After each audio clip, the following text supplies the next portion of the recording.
नमस्कार।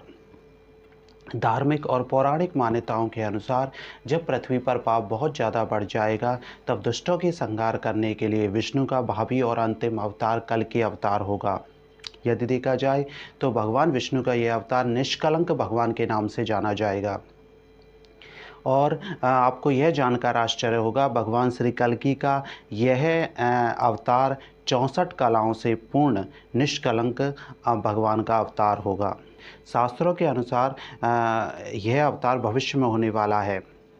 यदि देखा जाए तो जब शासकों का अत्याचार बहुत ज़्यादा बढ़ जाएगा और चारों तरफ पाप बढ़ जाएंगे और अत्याचार का बोलबाला होगा, तब इस जगत का कल्याण करने के लिए भगवान विष्णु कल्कि के रूप में अवतार लेंगे।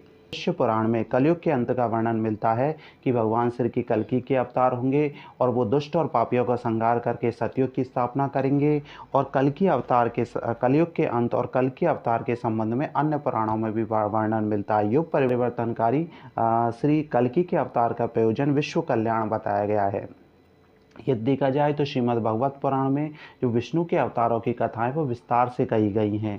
और इसके 12वें स्कंद के द्वितीय अध्याय में कल्कि अवतार की कथा जो है वो विस्तार से कि संबल ग्राम नगरी में विष्णु यश नामक श्रेष्ठ ब्राह्मण के घर में भगवान कल्कि पुत्र के रूप में जन्म लेंगे और देवदत्त नामक घोड़े पर सवार होकर और अपनी कराल तलवार से दुष्टों, पापियों और मलेच्छों का संहार करेंगे और तभी सतयुग का प्रारंभ माना जाएगा।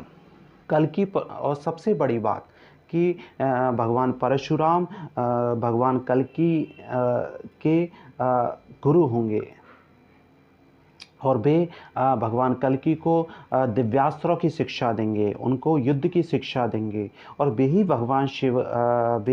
कल्कि भगवान को भगवान शिव से दिव्यास्त्र प्राप्त करने के लिए तपस्या करने के लिए कहेंगे, जिससे कि उनको और अधिक दिव्यास्त्रों की प्राप्ति हो।